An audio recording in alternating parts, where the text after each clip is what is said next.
खालापूर येथे शेतकरी कामगार पक्षाचा 79वा वर्धापन दिन सोहळा प्रचंड उत्साहात पार पडला। या निमित्तानं शेकापनं खालापुरात ढोल ताशांच्या गजरात भव्य रॅली काढत जोरदार शक्ती प्रदर्शन केले।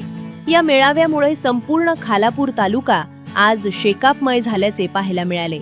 या मेळाव्यात काँग्रेसचे प्रदेशाध्यक्ष हर्षवर्धन सपकाळ यांनी आपल्या आक्रमक भाषणातून केंद्र आणि राज्य सरकारवर सडकून टीका केली। जनतेच्या प्रश्नांकडे दुर्लक्ष करणाऱ्या महायुती सरकारला येणाऱ्या काळात जनता धडा शिकवेल असा इशारा त्यांनी दिला। कामगार पक्ष हा या महाराष्ट्रातला या मातीचा एक महत्त्वपूर्ण पक्ष आहे। काँग्रेस आणि शेकाप या दोघांची मैत्री आणि वैचारिक जी भिन्नता आहे ती आपल्या सगळ्यांच्या समोर आहे।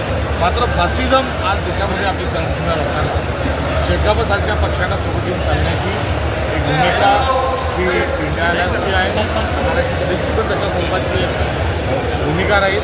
स्वातंत्र्याच्या आधीपासूनचा पक्ष आणि मातीशी आणि कामगारांशी त्यांची जी नाळ जुळलेली आहे ती फार महत्त्वाची आहे आणि अशा पक्षांची वर्तमानात आणि भविष्यात निरांता आवश्यक आहे।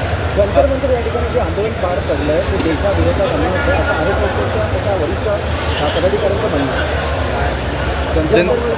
आंदोलन जे घडलं ते देशविरोधी आंदोलन होतं असं आरएसएसच मुळात देशविरोधी आहे।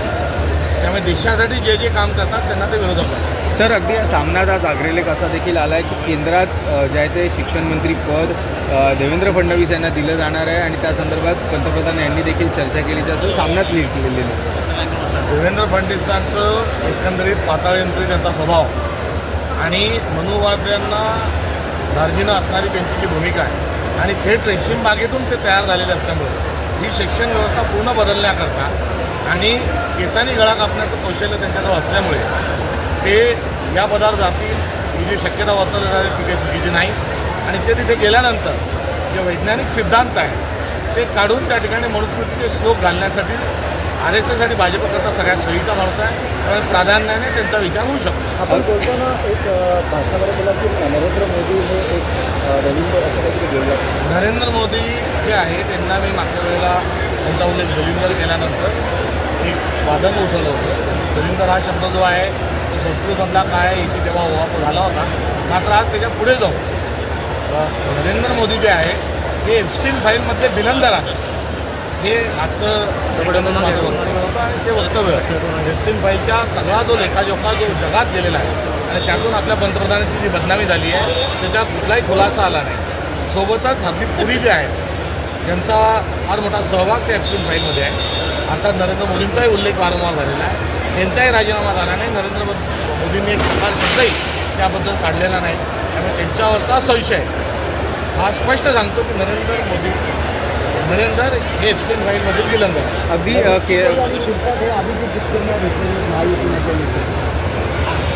त्यामुळे महायुतीत आता पुन्हा एकदा नाराजी नाट्य नाराजी महायुतीमध्ये ही परमनंट आहे आणि गँग ऑफ ट्रिपल इंजिन सरकार आहे। टोळी युद्ध त्यांचं सुरूच आहे। अगदी केंद्रात देवेंद्र फडणवीस जातील आणि राज्यात हे आवडते मुख्यमंत्री होतील असं देखील सामनात म्हणजे त्यांचे आवडते मुख्यमंत्री होतील असं सामनात लिहिलं आहे। या देशामध्ये नरेंद्र मोदींना हटवून अमित शहांना पंतप्रधान व्हायचं आहे आणि ते करण्याकरता ते स्वतःचा पक्ष नव्हे तर पक्ष फोडून खासदार फोडून हे जे मित्रपक्ष आहेत त्या मित्रपक्षांना ते मजबूत करत आहेत। म्हणजे जेव्हा वेळ येईल तेव्हा या सगळ्या मित्रपक्षांनी त्यांचं नाव सांगावं म्हणून अमित शहांना पंतप्रधान होण्याची घाई जी झालेली आहे त्यातून शिवसेना एकनाथ शिंदे गटाला त्यांनी जवळ धरलेलं आहे। हे राजकीय एकंदरीत विश्लेषण सत्य आहे। अगदी काँग्रेसचे माजी प्रदेशाध्यक्ष नाना पटोले यांचे देखील एक व्यक्ती जी आहे ती पाय धुताना पाहायला मिळत आहे। यामुळे देखील नाराजी व्यक्त केली जाते याच्यावर मला त्याची कल्पना। अगदी धनंजय मुंडे असं म्हणतात की येणारा काळ आपला आहे आणि आपण फिट राहायला हवं असं देखील म्हणतात। फिट राहणं या आरोग्याला शुभेच्छा देणं चांगलं आहे। मात्र गुंडागर्दी वाढवण्याकरता जर फिट राहत असतील आणि फिटनेस आल्यानंतर जर हातात हत्यार घेण्याच्या अनुषंगाने मार्ग जात असेल तर निश्चित चिंता झाली। ते चमत्कार देखील दाखवणार आहे असं म्हणतात।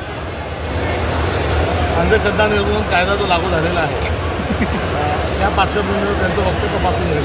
आपली जी पिक्चर आहेत हे सर्वसामान्य घरामध्ये जन्माला आलेले होते मात्र ते बाहेरगावी शिकले त्यांचा खर्च त्यांना देतो कोण त्यासाठी आता RTI टाकण्यात येत आहे।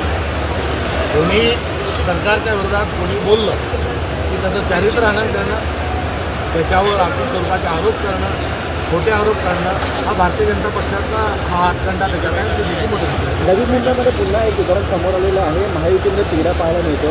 एकनाथ शिंदे यांनी क्लस्टर योजना आणली होती, मात्र आता गणेश आपल्याला नाईक सांगितल्यानुसार कोण बनेगा मुख्यमंत्री ही एक स्पर्धा महायुतीच्या अंतर्गत चालू आहे आणि त्याला बरीच बघ गँग ऑफ प्रिव्हिलेजेस सरकार आहे. त्यामुळे तिन्ही पक्ष आपसात भांडत राहतात आणि लवकरच त्यांचं जे टोळी युद्ध आहे ते आपल्या शिगेवर जाईल.